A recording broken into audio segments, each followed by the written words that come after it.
bem? Então, espero que você esteja aí sentado, confortável, porque hoje é dia de falar de guerra. Nossa aula hoje é sobre a Primeira Guerra Mundial. Antes de entrar no conflito, antes de entrar nas trincheiras da Primeira Guerra, temos que entender as motivações que levam ao conflito. Vocês sabem, historiador adora contextualizar. Falando sobre isso, sobre essa contextualização, a gente tem que entender os antecedentes. A Europa viveu um momento antes da guerra que é conhecido como a Belle Époque. Por quê? O que era a Belle Époque? Era um período de paz, relativa paz territorial na Europa. As nações europeias não estavam entrando em guerra, como nos últimos, sei lá quantos anos, nos últimos séculos. Você tinha uma prosperidade econômica muito grande na Europa como um todo, em razão ali da Segunda Revolução Industrial, e você tinha uma prosperidade científica, literária, artística muito grande.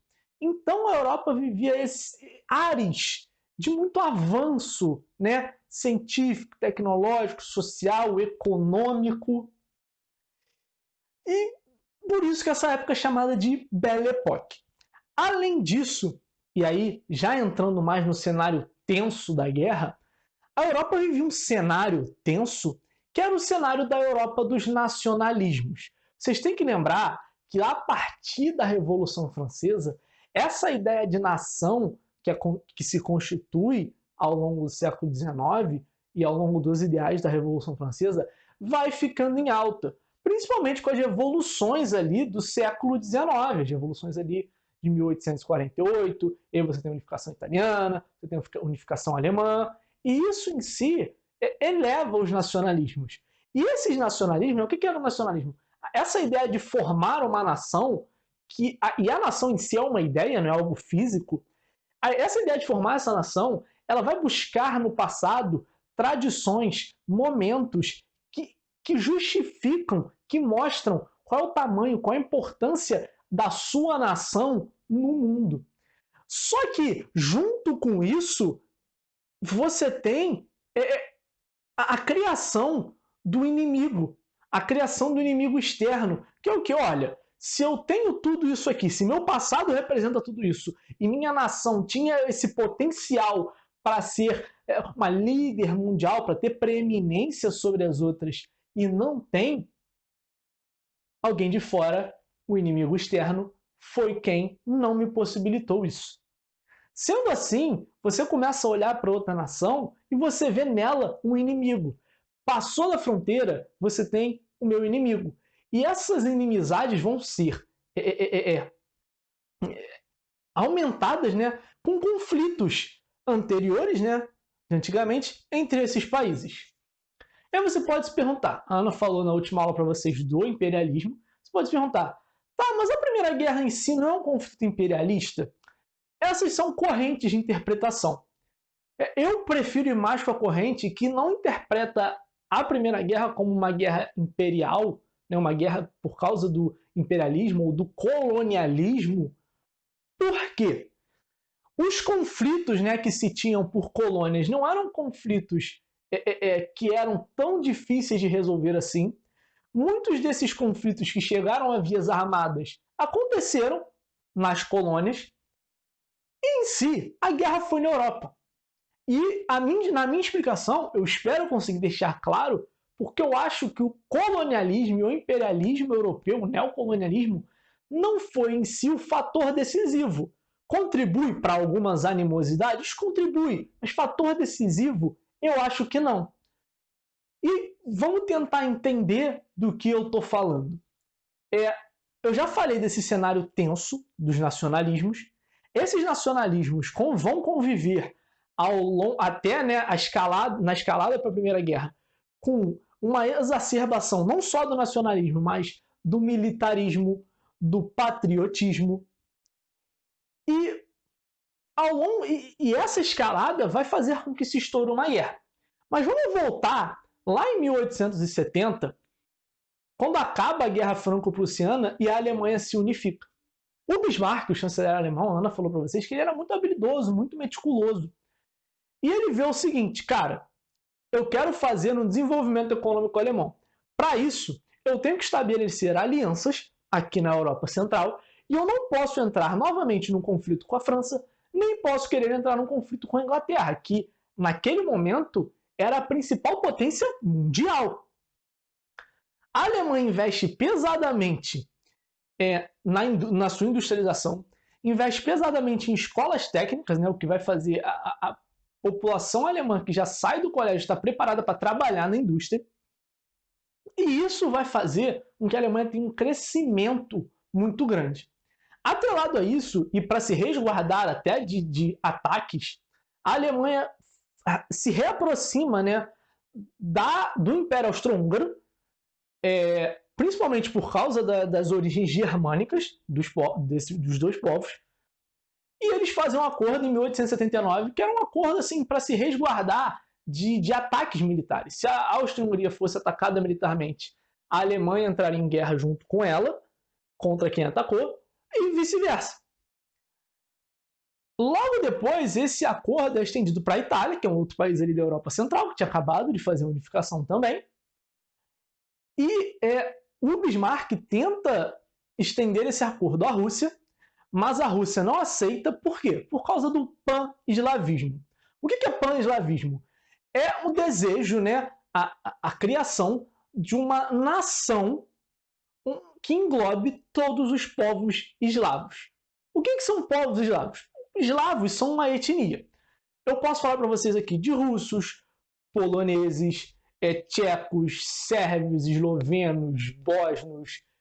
São muitas nacionalidades.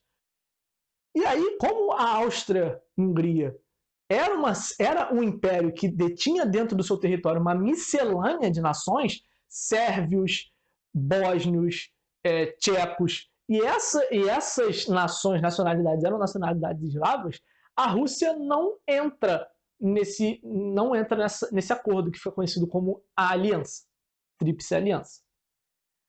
Um pouco depois, na verdade, não ao mesmo tempo, um pouco depois, o Bismarck tenta se aliar ao Império Turco-Otomano. E isso em si aumenta a distância entre a Alemanha e os russos, porque os russos tinham uma rixa com o Império Turco-Otomano por causa da Guerra da Crimeia, que é uma guerra entre esses dois impérios, né, o Império Russo e o Império Turco-Otomano, lá em 1856, guerra que os otomanos ganharam. Só que todo esse sistema do Bismarck, que inclusive, né, inclui abrir mão de maiores pretensões de colônias na África, lá no Tratado de Berlim, na Conferência de Berlim, no caso, ele abre mão de maiores pretensões exatamente para não desagradar a França e a Inglaterra. E todo esse sistema que o Bismarck monta, ele cai por terra quando Guilherme I, que foi o rei da unificação alemã, morre em 1888. A Alemanha passa por diversos problemas, crises sucessórias, e no final do ano, o Guilherme II assume o trono. O Guilherme II, ele tinha um sentimento de pan-germanismo. O que era? Semelhante ao pan-eslavismo, só que com povos germânicos. Criaram uma grande nação, que nesse caso era a grande Alemanha, unificando os povos germânicos da Europa. Isso fazia com que ele tivesse um expansionismo muito grande. Isso desagradou o Bismarck. O Bismarck sai do cargo de chanceler e esse expansionismo do Guilherme aumenta muito a partir daí. Como a Alemanha, entre a unificação e esse ponto, já tinha se desenvolvido muito economicamente, isso começa a desagradar principalmente Inglaterra e França, porque a Alemanha em si consegue passar até os ingleses em produção industrial, porque apesar dos ingleses terem tido a primazia lá da primeira Revolução Industrial, nesse ponto as indústrias deles estão muito desatualizadas, então elas são pouco produtivas se você for comparar com as alemãs, e os franceses não têm uma indústria tão forte assim nesse momento. O que acontece é que os franceses, olhando essa situação, eles pegam o telefone, ligam para o Império Russo, ligam para o czar, não sei se era o Nicolau II na época, não sei quem era. Assim, qual é, Nicolau? Então, os alemãos aí, né? Os caras estão crescendo. Expansionismo, esse tal de Guilherme aí, será que ele vai invadir aqui? Então, o que tu acha da gente fazer um acordo aqui, eu e vocês, para se prevenir, né, e meio que encurralar eles aqui e se precaver de um ataque deles. E os russos falam, olha, gostei da ideia, gostamos da ideia. O Império Russo, na época, não era o que é a Rússia hoje. Porque se você pensar, né, a Rússia não faz fronteira com a Alemanha hoje. Você tem todos aqueles países ali do leste europeu, entre Rússia e Alemanha, Ucrânia, Polônia, eu acho que Letônia, Lituânia. São muitos países, eu não lembro agora exatamente. A Rússia era um império. Então, o Império Russo fazia fronteira com a Alemanha. E aí, a França e a Rússia assinam esse acordo, que se chama Entente. E 10 anos depois, a Inglaterra entra nesse acordo. Esse acordo é assinado por França e Império Russo em, eu acho que 1893. Em 1903 ou 1904, por aí, a Inglaterra entra. E você pensa, Inglaterra e França? Sim, porque o medo do expansionismo alemão faz com que Inglaterra e França esqueçam suas rivalidades históricas, pô, Guerra dos 100 anos, Guerra dos 7 anos, vários conflitos dinásticos. Eles esquecem isso em nome de fazer uma aliança para garantir aquela hegemonia de poder na Europa. Muito da Primeira Guerra é sobre isso, sobre quem tinha o poder hegemônico, quem ia ter a hegemonia do poder na Europa. E aí, com essas alianças formadas, eu não sei se vocês perceberam, o seguinte, o estopim para o conflito ele pode vir de qualquer lado.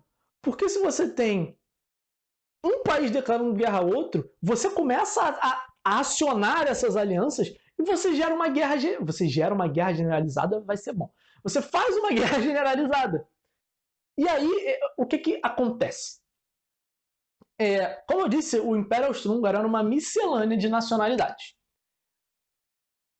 O Império era um império dual, uma monarquia dual, Áustria e Hungria.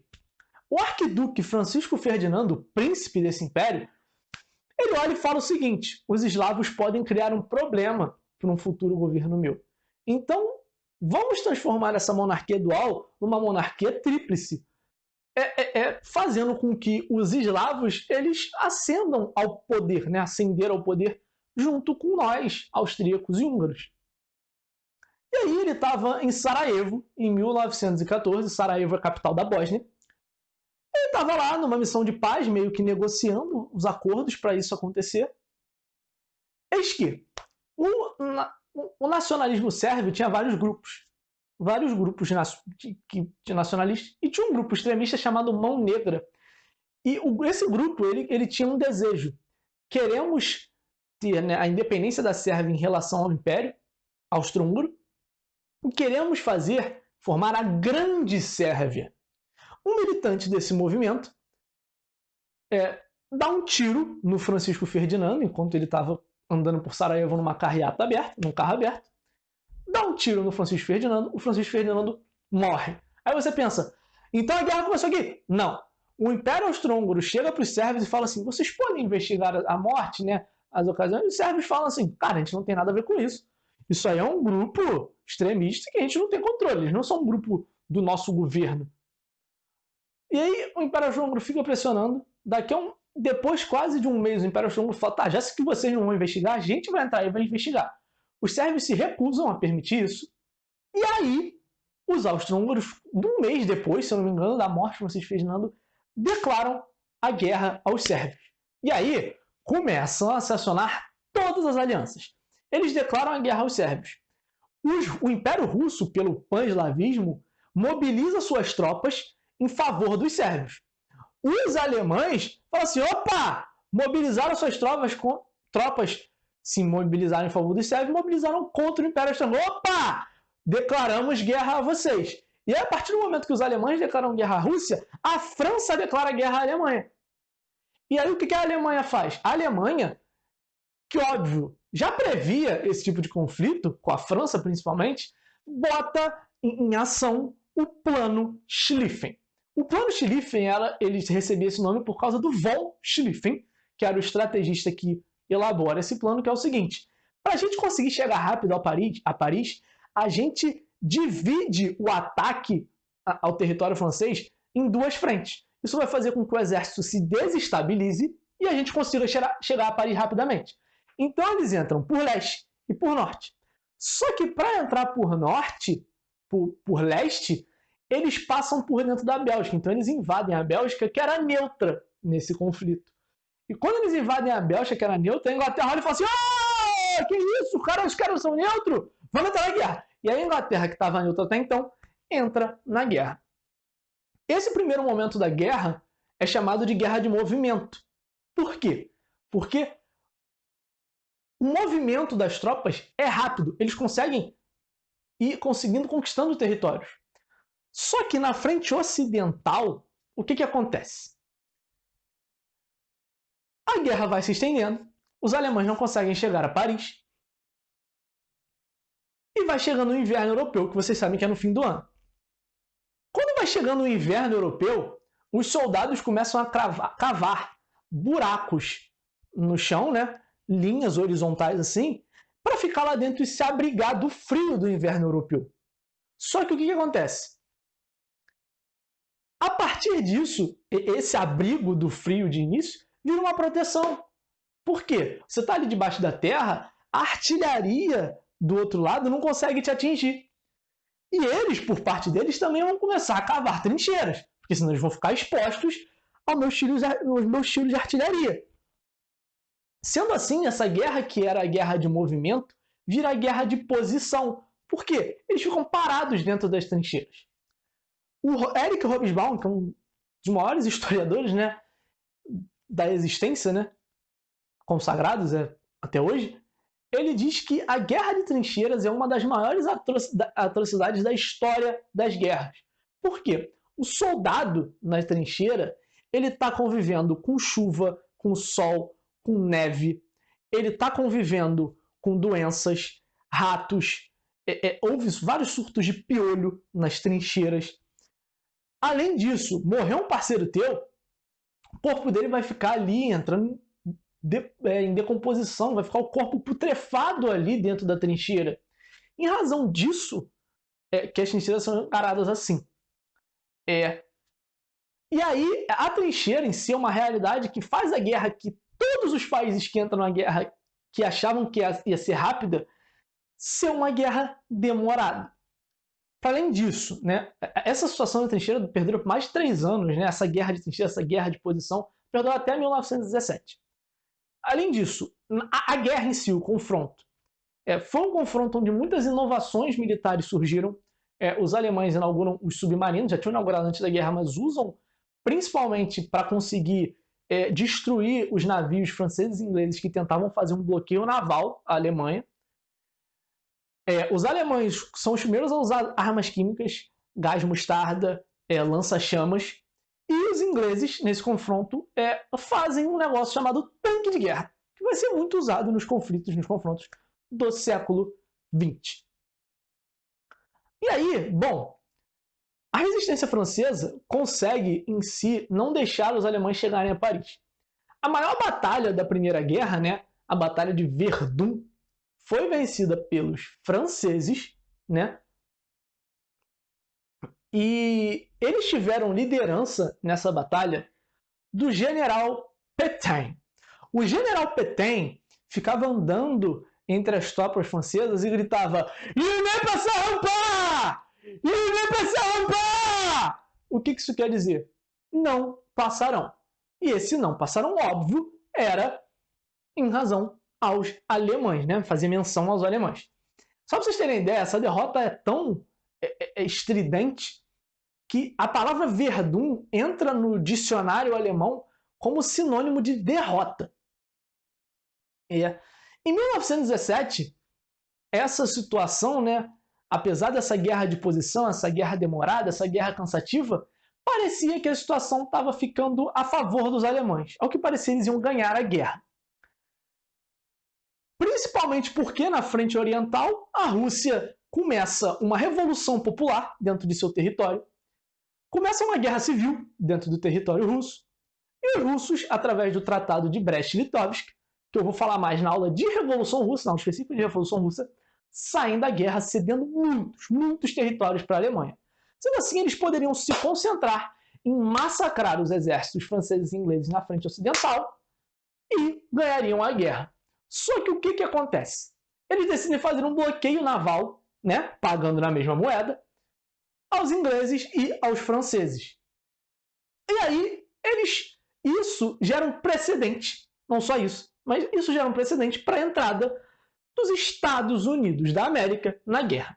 Os Estados Unidos tinham se mantido neutros na guerra, por quê? Eles tinham toda aquela ideia que eu falei para vocês na aula de Estados Unidos, de doutrina Monroe, a América para os americanos. Se a América é para os americanos e a gente não quer que tenha interferência europeia aqui, a gente não pode interferir num conflito de europeus, dentro do território europeu. Sendo assim, eles mantêm essa postura isolacionista, só que eles fazem comércio durante a guerra e a indústria deles dá um salto imenso por causa do comércio com França e Inglaterra durante a guerra. Porque esses países estão com a produção parada, voltaram totalmente para a guerra, e isso faz com que a produção bélica americana cresça muito. Quando esses países sofrem o bloqueio naval alemão, os Estados Unidos falam, tem que entrar em guerra contra eles. E aí o Woodrow Wilson faz um pedido, o Congresso aprova. Em 1917, os Estados Unidos declaram guerra à Alemanha. Qual era o precedente usado pelos Estados Unidos para declarar guerra à Alemanha? Em 1915, e aí, ó, se você está de olho nos nossos posts do dia, você sabe o que eu estou falando. Em 1915, um navio inglês, o RMS Lusitânia, foi torpedeado por um submarino alemão e afundou. A bordo desse navio tinha uma centena de passageiros civis americanos. Eles usam desse precedente para declarar a guerra. A motivação em si para entrar na guerra foi só o bloqueio naval? À época parecia talvez que sim, mas houve um lobby muito grande da indústria armamentista americana, que tinha sim representantes no Congresso, para entrar na guerra. E os ingleses, em 1917, interceptaram um telegrama dos alemães para os mexicanos, dizendo o seguinte: entrem em guerra com os Estados Unidos, nós apoiaremos vocês, e ganhando a guerra, vocês podem ter todos os territórios que os Estados Unidos pegaram de vocês ali na guerra entre vocês dois. Como eu falei, na hora dos Estados Unidos, isso é um território enorme. Era metade do território, basicamente dobraria o território mexicano reaver esses territórios perdidos. E isso faz com que os Estados Unidos entrem na guerra, usando, óbvio, como precedente, o naufrágio do Lusitânia. A entrada dos americanos na guerra muda todo o panorama na guerra, porque, bom, você tem soldados que não estão há 3 anos em trincheiras, soldados bem preparados, com armas em bom estado. Sendo assim, eles começam a impor derrotas aos alemães. Talvez você esteja se perguntando aí, tá bom, você não falou que o Bismarck estabeleceu uma aliança entre Áustria, Hungria e Itália? Cadê a Itália? A Itália, cara, só entraria no conflito caso a Alemanha fosse atacada. Os ingleses mandam um papinho ali no ouvido dos italianos e falam o seguinte: se liga, cara, se vocês entrarem aqui do nosso lado da guerra, quando a gente derrotar os alemães, as colônias dele na África vão para vocês. Os italianos pensam, olha... Tá bom. E aí os italianos entram na guerra só em 1915, mas do lado da Entente, não mais do lado da Aliança. Quem entra na guerra ao lado da Aliança, que não estava na Tríplice Aliança, é o Império Turco-Otomano, em razão das animosidades com o Império Russo. O que acontece é que tanto o Império Turco-Otomano e o Império Austro-Húngaro sofrem diversas derrotas, a partir também de 1917, e essas derrotas vão fazer, além dessas derrotas, no caso, começam a eclodir revoluções nacionalistas dentro desses países. Como eu disse para vocês, esses impérios, esses impérios eram uma miscelânea de nacionalismos. Já falei para vocês que os austro-húngaros tinham lá bósnios, sérvios, tchecos. No Império Turco-Otomano você tinha os turcos, óbvio, mas você tinha sírios, palestinos, iraquianos, transjordanianos. Então começam a eclodir movimentos que vão fazer com que esses países não sejam derrotados e meio que só a Alemanha fica sozinha ali no conflito em 1918. O que vai acontecer é que a Alemanha, lá no final de 1918, assina um armistício sem condições impostas, e aí acaba a Primeira Guerra Mundial. Quando acaba a Primeira Guerra Mundial, a gente vai ter os tratados de paz. O presidente americano, Woodrow Wilson, ele ele faz uma declaração, ele propõe, né? E essa declaração foi conhecida como os 14 pontos de Wilson, é um acordo para aquele pós-Primeira Guerra, que era o seguinte: vamos fazer uma guerra sem vencedores nem vencidos. E o que isso queria dizer? Meio que assim, todo mundo assume a culpa pela guerra, todo mundo se ajuda a se reconstruir, de forma que a gente não crie um revanchismo dos povos que seriam os vencidos, que possa gerar algum conflito mais para frente. Frente não, né? Tu não é o Cebolinha. Frente. Só que a Inglaterra e a França, cara, eles estão ansiando, eles estão babando para culpar os alemães pela guerra. Então eles falam: o quê? Guerra sem vencidos, sem vencedores? Que nada! Os alemães são culpados, eles têm que pagar. E aí o que eles fazem? Eles fazem o Tratado de Versalhes, que na Alemanha, só para vocês terem ideia do quão humilhante foi, é conhecido como Ditado de Versalhes, no qual basicamente eles culpam os alemães pela guerra. Os alemães têm que pagar indenizações bilionárias, perdem quase toda a sua frota naval, inclusive, como eu falei na aula de Primeira República Brasileira, alguns desses navios vêm para cá para o Brasil, tem seu exército reduzido a 100 mil pessoas, perdem, se eu não me engano, 1/8 do seu território, e essas áreas que eles perdem são áreas de mineração, né? De mineração de ferro, carvão, que eram bens essenciais para a indústria alemã. Então, assim, os alemães eles são humilhados por esse tratado, e essa humilhação vai gerar todo o revanchismo que gera a Segunda Guerra. Ou seja, o miserável do Woodrow Wilson era um gênio, ele viu que isso ia acontecer. Apesar de ser racista, ele previu isso. Um dos pontos do Wilson era a criação da Liga das Nações, que era o quê? Era uma organização onde os países filiados tentariam ao máximo evitar um novo conflito daquelas proporções. A Liga das Nações de fato é criada, mas ela falha no seu objetivo de impedir um outro conflito, já que a Segunda Guerra ocorre. Porém, você vê que alguns dos órgãos, principalmente órgãos para lidar com refugiados, para combater a questão da fome no mundo, alguns órgãos desses avançam, tanto que eles estão presentes na ONU, eles são embriões de órgãos que estão na ONU até hoje. E aí, bom, consequências da Primeira Guerra. 10 milhões de mortos na Europa, 10 milhões de mortos. Você tem, além dos mortos, você tem o fim dos impérios, alguns impérios desses, quase impérios medievais, Império Austro-Húngaro, Império Turco-Otomano, se dividem em vários países. Você tem a formação de revanchismo, né, nos países derrotados, principalmente na Alemanha. E você tem, para além disso, a derrocada, né, o começo de uma crise da democracia liberal. O começo dessa crise é aqui, com o fim da Primeira Guerra, e o aprofundamento dessa crise é com a crise econômica de 1929, né, o crash da Bolsa de Nova York, que a gente vai falar um pouquinho mais para frente. Eu percebi que eu tinha me esquecido de falar uma coisa para vocês. Na primeira década de 1910, os países, né, que tinham formado aqueles acordos que eu falei, a Aliança, a Entente, eles vivem um período que a gente chama de paz armada, que é o seguinte: esses países estavam em paz, não tinham declarado guerra um ao outro, mas eles estavam fazendo um investimento pesado na indústria bélica. E aí eles falavam o seguinte: a gente está vivendo um período de paz, mas é uma paz armada, porque eles estavam se armando para se precaver caso houvesse um conflito, que ocorreu, como vocês sabem, eu falei a aula inteira sobre isso. Enfim, como eu sempre gosto de fazer o resuminho, percebam, como eu falei, que não é necessariamente uma guerra imperial, mas é uma guerra para determinar qual vai ser a nação hegemônica no território europeu, e muito dessa guerra em si tem a ver com eclosão e exacerbação de movimentos nacionalistas, nacionalismo extremado, militarismo, patriotismo extremado. Enfim, falei tudo que eu tinha para falar, espero que vocês tenham gostado. A aula de Primeira Guerra é sempre uma aula divertida de dar, uma aula maneira de dar. Espero que vocês tenham achado isso também. Enfim, forte abraço, beijão e até a próxima. Peraí.